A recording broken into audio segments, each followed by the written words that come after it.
사순절 기간을 네. 보내시면서 네. 특별히 이번 주가 고난주간이기 때문에 네. 아마 말씀 묵상 혹은 성경 필사하시는 분들 맞아요. 많으실 거라고 네네. 생각돼요. 근데 혹시 성경을 읽으시면서 네. 이런 궁금증이 생기신 적이 있지 않을까? 성경 읽으면서. 나는 얼마나 해당되는지 네. 제가 보기를 드릴 테니까요. 네. 속으로 한번 꼽아보세요. 속으로? 네. 네. 첫째, 성경의 내용이 역사적인 사실인지 의심이 든 적 있다. 아, 요거 한 번은 하죠. 네, 의심이 저는 든 적 2단계는 있다. 넘어간 것 같아요, 목사님. 네. 네, 두 번째, 성경을 읽다가 앞에서 말한 것과 다른 내용이 나오는 걸 보고 당황한 적이 있다. 있다.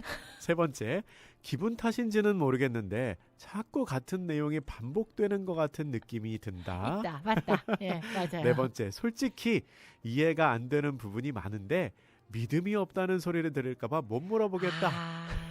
이건 제가 좀 뻔뻔하기 때문에. 예.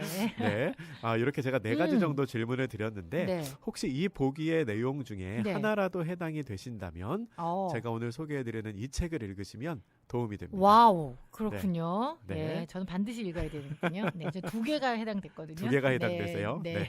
오늘 소개해드릴 책이 뭐냐면 안용석 목사님이 쓴 샘물결 플러스에서 출간된 교회를 위한 성서학이라는 책입니다. 교회를 위한 성서학. 제목이 또 이거는 내가 읽을 책이 목사님이 아닌데 읽으셔야 되는 책 아니에요? 싶은데 부제가 뭐냐면 네. 복음서는 역사적인 사실인가? 이게 부제입니다. 예. 복음서는 역사적인 사실인가? 난 제목만 딱 했을 때는 좀 이렇게 끌리진 않아요. 조금 어려울 것 같아요. 저자인 안용석 목사님은요. 신학자이시면서 목회자이십니다. 장로인 신학대학교, 예일대학교 그리고 버클리 연합신학원에서 공부를 하셨고요. 현재는 그루터기 교회 담임 목사로 섬기시면서 서울여자대학교에서 강의도 하고 계십니다. 19세기 말에 한국에 처음 교회가 세워진 이후에 우리나라의 기독교가 매우 큰 변화와 성장을 이루었습니다. 그것은 학문 분야에 있어서도 마찬가지인데요. 다양한 연구 방법론을 통해서 성경을 읽는 방법이 다양해지고 또 연구 주제가 지속적으로 확대가 되었습니다. 그런데 안용석 목사님은 서론에서 이 교회에서 선포되는 설교와 성경 공부만 놓고 보자면 성서학이 어떠한 발전을 했는지 전혀 감지할 수 없다라고 이야기를 하세요. 그러니까 성경 공부, 설교만 놓고 보면 예나 지금이나 50년 전이나 지금이나 비슷하게 특별히 발전된 게 없는 것 같다는 거죠. 그러니까 목사님이 왜 그럴까 생각을 해보니까 이 성서학의 연구 결과를 교회에서 적용하기 힘들게 하는 몇 가지의 장애물이 있다라고 설명을 하십니다. 그리고 그 중에 가장 중요한 장애물이 성서의 사실성 문제라는 겁니다. 성경의 사실성 문제. 성경이 과연 진짜인가? 사실인가? 사실 이 부분은 교회 안에서 그리고 또 방송을 통해서 말하기가 조금 민감한 주제이기는 해요. 우리는 대부분의 한국 교회는 성경이 문자 그대로 사실이라고 믿고 또 성도들에게도 그렇게 가르치기 때문에 그렇죠. 만약에 성경이 사실이 아니라면 성경을 바탕으로 하는 설교가 이 신빙성에 문제가 생기는 거잖아요. 당연하죠. 여러분 긴장하지 않으셔도 돼요. 지금 제가 눈이 점점 동그래지고 있어요. 목사님 무슨 얘기하시나 싶으시죠? 네. 근데 현실적으로 성서학에서는 이거를 많이 연구합니다. 학교에서 성경을 연구하시는 분들은 특별히 20세기 이후의 주류의 성서학계에서는 이 성경이 사실이냐, 성경이 믿을 만하냐, 이 전승이 정말 틀림이 없느냐라는 분위기가 굉장히 많이 조성이 되어 있어요. 그렇게 학계에서 연구를 하고 또 신학교에서도 그렇게 배우기 때문에 이거를 그대로 가지고 와서 교회 안에서 이야기하기에는 좀 어려움이 있다. 그렇지. 우리는 이거를 당연히 이건 딱 믿고 보는 건데. 믿고 봐야 되는데. 그 학계에서는 지속적으로 검증을 하는군요. 그렇죠. 연구를 연구하면서. 하다 보니까. 물론 이제 잘 믿기 위한 방법이지만 그 과정과 절차를 교회 안으로 그대로 가지고 오기에는 뭔가 조금 이제 어렵다는 거죠. 믿음이 좀 이렇게 아직 연약하신 분들은 흔들릴 수도 있는 부분이 있긴 하죠. 이게 연구인데 마치 의심하는 것처럼 보이면 보이면, 그치. 그치. 맞아요. 의심하는 것처럼 보이면 네. 그 질문 자체가 사실은 우리에게는 좀 불경하게 느껴지니까 불경하죠. 이게 받아들이기가 어려우니까. 그래도 학기니까 예. 또 계속 그걸 검증을 해서 더 확신을 또 줄 필요도 그렇죠. 있으니까. 예, 그렇죠. 예. 근데 이제 안용석 목사님은 이런 현상이 음. 평신도 성도님들의 문제가 아니고 네. 사실 목사님들의 문제라고 지적을 하세요. 네. 성경의 사실성을 온전히 정립하지 못한 목회자의 문제다라고 지적을 하시면서 네. 본인이 담임 목회를 하면 본인이 사역을 하면 이 문제를 잘 다루어 봐야겠다라고 생각을 하셨고 네. 실제로 이제 본인이 목회를 하시면서 그런 질문들이 들어올 때 그러한 이제 성도님들이 질문하실 수 있잖아요. 네. 아까 그런 체크리스트 같은 질문. 근데 보통의 목회자들은 조금 더 보시면 알게 되실 거예요. 네. 뭐 믿음의 눈으로 보면 하나님이 이해시켜 주실 거예요라고 네. 많이 대답하는데 이 목사님은 그것을 성도들의 질문을 정말 학교에서 논의하는 것처럼 차근차근 네. 성도들의 눈높이에 맞게 하나하나 네. 이제 정립을 하셨고 그 내용으로 강의도 하시고 또 그 내용으로 이렇게 책을 출간하게 되셨습니다. 네, 오늘 목사님 소개해 주시는 책은 새물교 플러스에서 출판이 됐고요. 안용석 목사님의 교회를 위한 성서학 복음서는 역사적 사실인가. 네. 근데 목사님 이게 서론만 이렇게 봐도 좀 어려울 것 같은데 네. 괜찮나요? 저 같은 사람 읽어도 안 이해할 수 어려워요. 있나요? 안 어려워요. 네. 사실 이 책의 방향성이 분명해요. 이 책은 교회를 위한 성서학이고 또 교회의 질문에 성서학적 전문성을 답을 제시하는 것을 목적으로 하는데요. 네. 제가 뒤에도 말씀드리겠지만 내용은 어려운데 말은 쉬워요. 쉽게 설명하고 있습니다. 네네. 제가 요렇게 설명하는 책들을 사실 많이 봤을 거잖아요. 신학교 때부터도 보고 뭐 사역을 하면서도 네. 보고 근데 제가 본 책 중에 제일 쉽게 설명한 책인 것 같아요. 네. 예. 걱정 없이 보셔도 됩니다. 괜찮답니다. 네, 괜찮습니다. 네. 이 책에서 포커스를 맞추는 질문이 이거예요. 성경은 역사적인 사실인가? 아주 중요한 질문인데 사실은 기독교 신앙의 본질과 관련된 질문인데 우리가 쉽게 하지 못하는 질문입니다. 왜냐하면 그런 두려움이 있는 거죠. 성경이 역사적인 사실입니까? 라고 질문했는데 만약에 네. 아니요? 이렇게 대답하면 어떡해요? 그러니까. 이제 그러한 두려움이 있기 때문에 또 한편으로는 그렇게 잘 설명하지 못할 것 같은 두려움이 있기 때문에 네. 이 질문을 하기 어려워하는데 이 책은 그 질문에 아주 대답을 잘하고 네. 있습니다. 그리고 질문의 수준 자체를 끌어올리고 있어요. 음. 그냥 단순하게 질문하는 것을 넘어서서 어떻게 생각하고 어떻게 고민하는 것이 우리가 성경을 보는 관점을 더 높여주는지 예. 그런 이제 이야기를 하고 있습니다. 목차를 보면 총 5개의 장으로 구성되어 있는데요. 사복음서의 차이, 사실이란 무엇인가, 복음서의 장르, 구술문화와 한자문화, 복음서의 구술성 이렇게 되어 있습니다. 네. 제가 이 책이 다 좋은데 딱 한 가지 아쉬운 점이 있냐면 뭐냐면 제목과 소제목의 목차가 재미가 없어요. 어렵네요. 어려워요. 학구적이에요. 그러니까요. 예. 사실 내용은 그렇지 않은데. 근데 목사님이 진짜 딱 하나의 단점이라고 하셨어요. 이게 딱 하나의 단점입니다. 제목만 잘 넘어가면 돼요. 그러니까요. 예. 이 제목에서 주의 집중, 그러니까 호기심을 좀 불러일으키면 좋은데 네. 요새 많이 쓰는 말로 좀 어그로를 끌어야 되는데 보고 싶게 만들어야 되는데 그게 참 아쉬워요. 저 같은 사람이 이게 뭔 말이에요.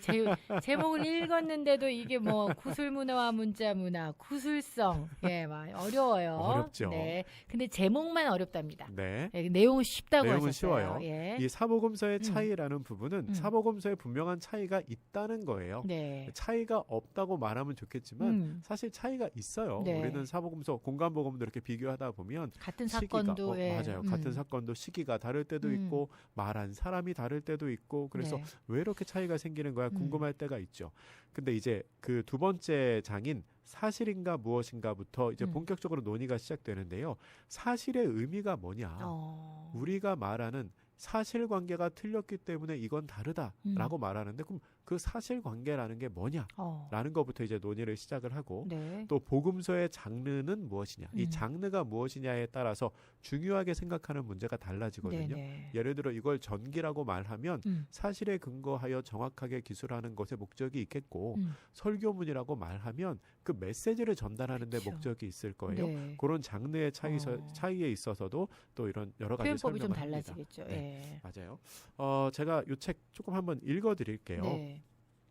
먼저 사실이란 무엇인가라는 부분입니다. 조금 길 수도 있는데 한번 네. 천천히 들어보세요. 성경이 사실인지 아닌지 묻기 전에 먼저 우리가 사용하는 사실이라는 말이 무슨 뜻인지 숙고해 볼 필요가 있다. 오늘날 많은 사람이 역사적 사실과 과학적 사실에 대해 가지고 있는 이해는 실증주의에 의해 형성된 것이다. 그러나 실증주의는 인류 역사에서 극히 최근에 나타난 시대적인 현상일 뿐이다. 사실의 개념은 역사를 통해 계속해서 변화되어 왔고 지금도 변화하고 있으며 앞으로도 더 달라질 것이다. 다시 말해서 실증주의의 사실 개념은 영원 불변한 것이 아니고 완전한 것도 아니며 그저 이 시대의 철학일 뿐이다. 그렇다면 2000년 전 고대에 기록된 문서에 실증주의의 사실 범주를 적용하는 것은 시대착오가 아닐까? 우리 시대의 잣대로 판단하기 전에 성서시대 사람들에게 사실이란 무엇이었는지를 먼저 묻고 그 사실 이해에 기반하여 바른 기대를 가지고 성경을 읽는 것이 더 바람직한 태도일 것이다. 토라를 성경으로 받아들였던 당시 유대인들은 창세기 1장과 2장 사이에 사실적인 불일치가 있음을 알지 못했을까? 복음서는 기원 후 1세기 후반에 기록되었고 4세기 말에 다른 책들과 함께 신약 성경으로 받아들여졌다. 그 시대 사람들은 복음서 사이에 사실적인 차이가 있다는 것을 알지 못했을까? 그랬을 리는 없다. 오늘날 우리에게 성경은 책장에 꽂혀있는 수많은 책들 가운데 하나이지만 당시 유대인들과 그리스도인들에게는 읽을 책이 많지 않았다. 그러므로 그들은 오늘 우리와는 비교가 안 될 정도로 꼼꼼하게 성경을 읽었고 많은 경우에 다 외웠다. 그러니 당연히 성경 본문에 나타나는 사실적 불일치에 관해서도 잘 알고 있었을 것이다. 그런데 그들은 어떻게 그 책들을 하나님의 말씀으로 받아들일 수 있었을까? 그것은 그 시대 사람들이 사실에 대해 우리와 다른 태도를 취했기 때문이다 라고 말하면서 오늘 우리가 가지고 있는 사실의 기준과 그 시대 사람들의 사실의 기준이 달랐다라고 설명합니다. 그러니까 우리가 성경을 보면서 단순히 앞뒤의 사건이 다르다는 것을 통해서 성경이 과연 믿을 수 있는가라고 질문하는데 사실 그때 당시의 사람들도 그 모든 내용 다 알고 있었다는 거죠. 모를 리 없겠죠. 그럼요. 그럼에도 불구하고 성경이 하나님의 말씀이라고 믿었다는 거예요.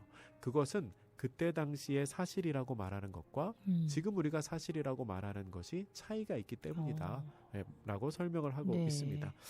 그러면서 사실 이 책의 핵심이라고 말할 수도 있겠는데요. 복음서의 사실성에 대해서 이렇게 기술을 하고 있습니다. 지금까지 살펴본 그리스 로마 전기 역사의 사례들을 통해 우리는 신약 성경이 기록되었던 기원 후 1세기 사람들의 사실에 관한 이해를 엿볼 수 있다. 그 시대 사람들에게 인식되었던 사실성은 오늘날 실증주의에 의해 만들어진 사실성과는 많이 달랐다. 한 시대의 특수한 현상이었던 실증주의의 관점을 마치 영원한 잣대인 듯 절대시하며 기원 후 1세기 역사와 전기에 적용하려고 한다면 그것은 시대착오적인 태도라고 할 수 있다. 신약 성경의 사실성은 그 시대의 사실 이해에 따라 평가해야 한다 라고 말하면서요. 쭉 내려와서 그 시대의 사실성은 오늘날 실증주의의 기준으로 보자면 충분히 엄격하지 않은 것이라 할 수도 있다. 그러나 그것이 예수 그리스도에 관한 역사적 사실을 담은 책으로서 복음서의 가치를 손상시키지는 않는다라고 설명합니다. 사실의 기준이 다를 수 있고 지금의 기준으로 보면 복음서의 사실성이 부합되지 않을 수 있지만 그러나 그것이 복음서의 가치를 훼손시키지는 않는다라고 설명을 하고 있습니다. 자, 세물가 플러스에서 출판이 된 안용성 목사님의 교회를 위한 성서학 복음서는 역사적 사실인가라는 책 오늘 여러분께 소개해드리고 있습니다. 제가 이 책 읽으면서 느낀 점이 있는데요. 내용은 어려운데 글은 쉬워요. 설명은 참 친절하게 하고 있습니다.